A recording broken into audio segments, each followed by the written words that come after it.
जय श्री कृष्ण। राधे राधे। स्वागत है आप सबका राधे श्याम के दीवानी चैनल पर। आज हम जानेंगे श्रीमद् भगवत गीता के 11वें अध्याय विश्व रूप दर्शन योग का महात्म्य। कहा गया है कि इस अध्याय का श्रवण और पाठ करने मात्र से मनुष्य के महान पापों का नाश होता है और उसे मोक्ष का द्वार प्राप्त होता है। यह वही अध्याय है जहां भगवान श्री कृष्ण ने अर्जुन को अपना विराट विश्व रूप दिखाया था, वह रूप जिसमें संपूर्ण सृष्टि समाई हुई थी। जो इस अध्याय को श्रद्धा से सुनता या पढ़ता है, वह सभी भय, संशय और बंधनों से मुक्त होकर भगवान की अनंत कृपा प्राप्त करता है। तो आइए आज हम भी एक दिव्य कथा के माध्यम से जानते हैं कि गीता के 11वें अध्याय के महात्म्य को क्या फल है और समझते हैं कि कैसे इसका पाठ हमें पापों से मुक्त कर मोक्ष के पथ पर ले जाता है। तो बोलिए मेरे साथ, श्री हरि विष्णु भगवान की जय। श्री महादेव जी कहते हैं, प्रिय, गीता के वर्णन से संबंध रखने वाली तथा एवं विश्व रूप अध्याय के पावन महात्म्य का श्रवण करो। विशाल नेत्रों वाली पार्वती, इस अध्याय के महात्म्य का पूरा वर्णन नहीं किया जा सकता। इसके संबंध में सहस्त्रों कथाएं हैं। उनमें से एक यहाँ कही जाती है। प्रणिता नदी के तट पर मेघंकर नाम से विख्यात एक बहुत बड़ा नगर है। उसके प्रकार 4 दीवारी और गोपुर द्वार बहुत ऊंचे हैं। वहाँ बड़ी बड़ी विश्रामशालाएं हैं और जिनमें सोने के खंभे शोभा दे रहे हैं। उस नगर में श्रीमान, सुखी, शांत, सदाचारी तथा जितेंद्रिय मनुष्यों का निवास है। वहाँ हाथ में सारंग नामक धनुष धारण करने वाले जगदीश्वर भगवान विष्णु विराजमान हैं। वे परम ब्रह्म साकार स्वरूप हैं। संसार के नेत्रों को जीवन प्रदान करने वाले हैं। उनका गौरवपूर्ण श्री विग्रह भगवती लक्ष्मी के नेत्र कमलों द्वारा पूजित होता है। भगवान की वह झांकी वामन अवतार की है। मेघ के समान उनका श्याम वर्ण तथा कोमल आकृति है। वक्ष स्थल पर श्री वत्स का चिन्ह शोभा पाता है। वे कमल और वनमाला से विभूषित है। अनेक प्रकार के आभूषणों से सुशोभित हो भगवान वामन रत्न युक्त समुद्र के सदृश जान पड़ते हैं। पीतांबर से उनके श्याम विग्रह की कांति ऐसी प्रतीत होती है मानो चमकती हुई बिजली से घिरा हुआ स्निग्ध मेघ शोभा पा रहा हो। उन भगवान वामन का दर्शन करके जीव जन्म एवं संसार के बंधन से मुक्त हो जाता है।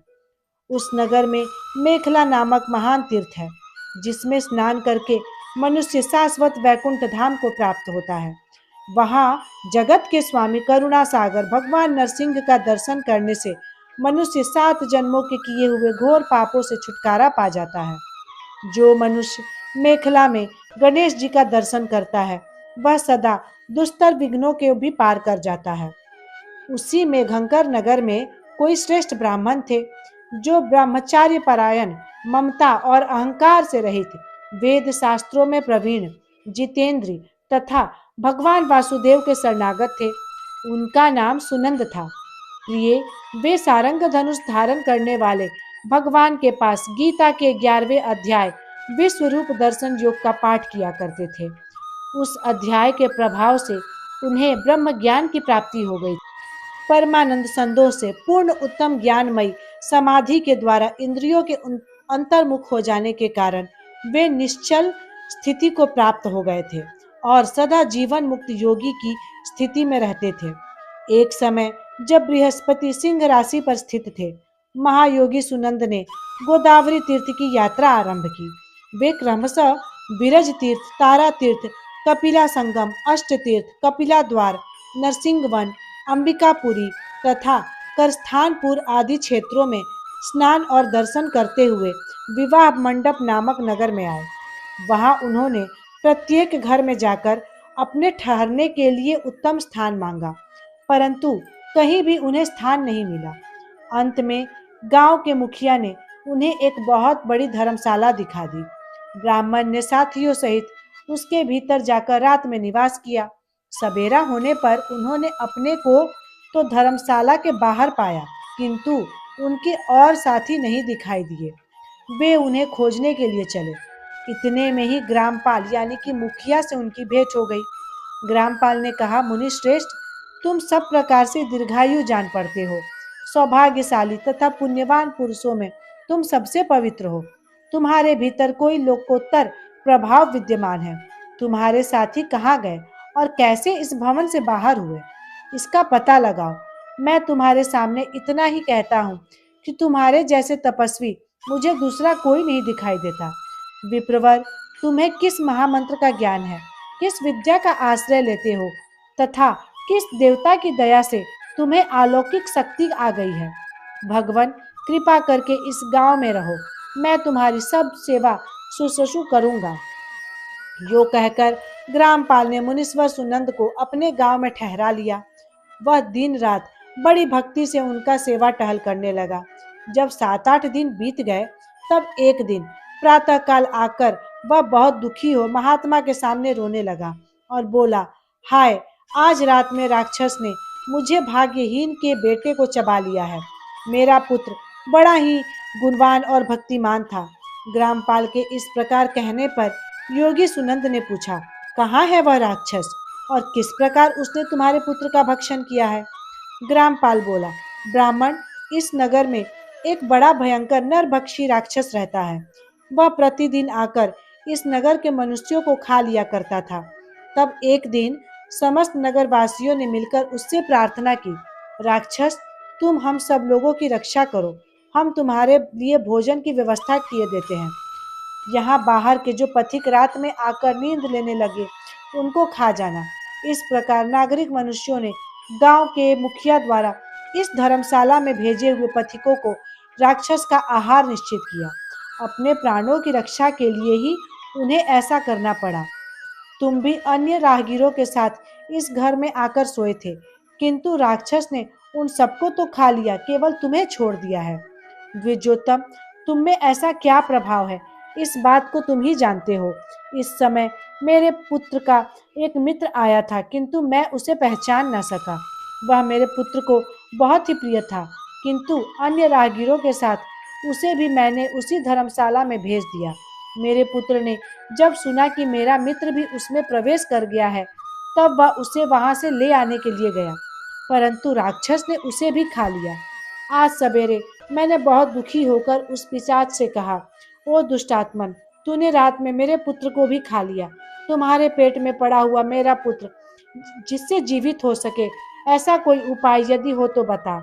राक्षस ने कहा, ग्रामपाल, धर्मशाला के भीतर घुसे हुए तुम्हारे पुत्र के ना जानने के कारण मैंने भक्षण किया है।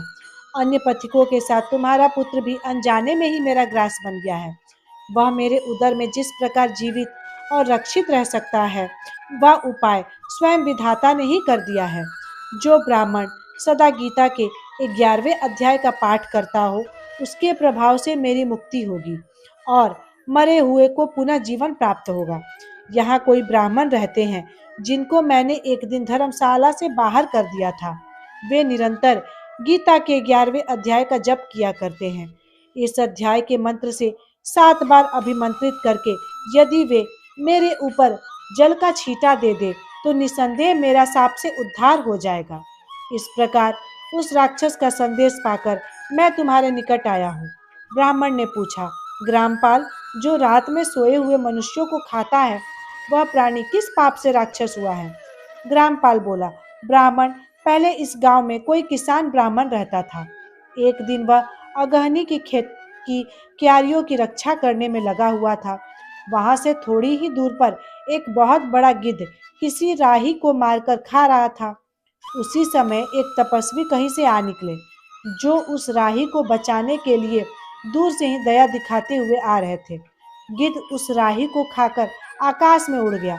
तब तपस्वी ने कुपित होकर उस किसान से कहा, ओ दुष्ट हलवाहे, तुझे धिक्कार है, तू बड़ा ही कठोर और निर्दयी है। दूसरों की रक्षा से मुंह मोड़कर केवल पेट पालने के लिए धंधे में लगा है। तेरा जीवन नष्ट प्राय है।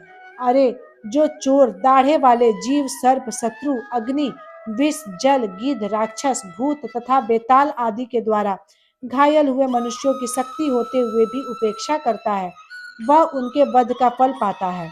जो शक्तिशाली होकर भी चोर आदि के चंगुल में फंसे हुए ब्राह्मण को छुड़ाने की चेष्टा नहीं करता, वह घोर नरक में पड़ता है।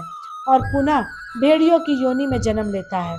जो वन में मारे जाते हुए तथा गिद्ध और व्याघ्र की दृष्टि में पड़े हुए जीव की रक्षा के लिए छोड़ो छोड़ो की पुकार करता है, वह परम गति को प्राप्त होता है। जो मनुष्य गौ की रक्षा के लिए व्याघ्र, भील तथा दुष्ट राजाओं के हाथ से मारे जाते हैं, वे भगवान विष्णु के उस परम पद को पाते हैं जो योगियों के लिए भी दुर्लभ है। सहस्त्र अश्वमेघ और 100 वाजपेयी यज्ञ मिलकर शरणागत रक्षा की 16वीं कला के बराबर भी नहीं हो सकते। दीन तथा भयभीत जीव की उपेक्षा करने से पुण्यवान पुरुष भी समय आने पर कुंभीपाक नामक नरक में पकाया जाता है। तूने दुष्ट गिद्ध के द्वारा खाए जाते हुए राही को देखकर उसे बचाने में समर्थ होते हुए भी जो इसकी रक्षा नहीं की, इससे तू निर्दयी जान पड़ता है, अतः तू राक्षस हो जा। हलवाहा बोला, महात्मन, मैं यहाँ उपस्थित अवश्य था, किंतु मेरे नेत्र बहुत देर से खेत की रक्षा में लगे थे, अतः पास होने पर भी गिद्ध के द्वारा मारे जाते हुए इस मनुष्य को मैं नहीं जान सका, अतः मुझ दीन पर आपको अनुग्रह करना चाहिए। तपस्वी ब्राह्मण ने कहा, जो प्रतिदिन गीता के 11वें अध्याय का जप करता है, उस मनुष्य के द्वारा अभिमंत्रित जल जब तुम्हारे मस्तक पर पड़ेगा, उस समय तुम्हें सांप से छुटकारा मिल जाएगा। यह कहकर तपस्वी ब्राह्मण चला गया और वह हलवाहा राक्षस हो गया। अतः द्विज श्रेष्ठ, तुम चलो और 11वें अध्याय से तीर्थ के जल को अभिमंत्रित करो, फिर अपने ही हाथ से उस राक्षस के मस्तक पर छिड़क दो। ग्रामपाल की यह सारी प्रार्थना सुनकर ब्राह्मण का हृदय करुणा से भर गया। वे बहुत अच्छा कहकर उसके साथ राक्षस के निकट गए और वो ब्राह्मण योगी थे। उन्होंने विश्वरूप दर्शन नामक 11वें अध्याय से जल अभिमंत्रित करके उस राक्षस के मस्तक पर डाला। गीता के 11वें अध्याय के प्रभाव से वह सांप से मुक्त हो गया। उसने राक्षस देह का परित्याग करके चतुर्भुज रूप धारण कर लिया तथा उसने जिन सहस्त्रों पथिकों को भक्षण किया था, वे भी शंख चक्र एवं गदा धारण किए हुए चतुर्भुज रूप हो गए। तत्पश्चात वे सभी विमान पर आरूढ़ हुए। इतने में ही ग्रामपाल ने राक्षस से कहा, निशाचर, मेरा पुत्र कौन है, उसे दिखाओ। उसके योग कहने पर दिव्य बुद्धि वाले राक्षस ने कहा, ये जो तमाल के समान श्याम 4 भुजाधारी माणिक्यमय मुकुट से सुशोभित तथा दिव्य मणियों के बने हुए कुंडलों से अलंकृत है, हार पहनने के कारण जिनके कंधे मनोहर प्रतीत होते हैं, जो सोने के भुज बंदों से विभूषित कमल के समान नेत्रों वाले स्निग्ध रूप तथा हाथ में कमल लिए हुए हैं और दिव्य विमान पर बैठकर देवत्व को प्राप्त हो चुके हैं, इन्हीं को अपना पुत्र समझो। ये सुनकर ग्रामपाल ने उसी रूप में अपने पुत्र को देखा और उसे अपने घर ले जाना चाहा। ये देख उसका पुत्र हंस पड़ा और इस प्रकार कहने लगा। पुत्र बोला, ग्रामपाल, कई बार तुम मेरे पुत्र हो चुके हो। पहले मैं तुम्हारा पुत्र था, किंतु अब देवता हो गया हूँ। इन ब्राह्मण देवता के प्रसाद से वैकुंठ धाम को जाऊंगा। देखो, यह निशाचर भी चतुर्भुज रूप को प्राप्त हो गया। 11वें अध्याय के महात्म्य से यह सब लोगों के साथ श्री विष्णु धाम को जा रहा है। अतः तुम भी इन ब्राह्मण देव से गीता के 11वें अध्याय का अध्ययन करो और निरंतर उसका जप करते रहो। इसमें संदेह नहीं कि तुम्हारी भी ऐसी ही उत्तम गति होगी। तात, मनुष्यों के लिए साधु पुरुषों का संग सर्वथा दुर्लभ है, वह भी इस समय तुम्हें प्राप्त है। अतः अपना अभिष्ट सिद्ध करो। धन, भोग, दान, यज्ञ, तपस्या और पूर्व कर्मों से क्या लेना है। विश्वरूप अध्याय के पाठ से ही परम कल्याण की प्राप्ति हो जाती है। पूर्णानंद संदोह स्वरूप श्री कृष्ण नामक ब्रह्म के मुख से कुरुक्षेत्र में अपने मित्र अर्जुन के प्रति जो अमृतमय उपदेश निकला था, वही श्री विष्णु का परम तात्विक रूप है। तुम उसी का चिंतन करो, वह मोक्ष के लिए प्रसिद्ध रसायन है। संसार भय से डरे हुए मनुष्यों की आदि व्याधि का विनाशक तथा अनेक जन्म के दुखों का नाश करने वाला है। मैं उसके सिवा दूसरे किसी साधन को ऐसा नहीं देखता, अतः उसी का अभ्यास करो। श्री महादेव जी कहते हैं। ये कहकर वह सबके साथ श्री विष्णु के परम धाम को चला गया।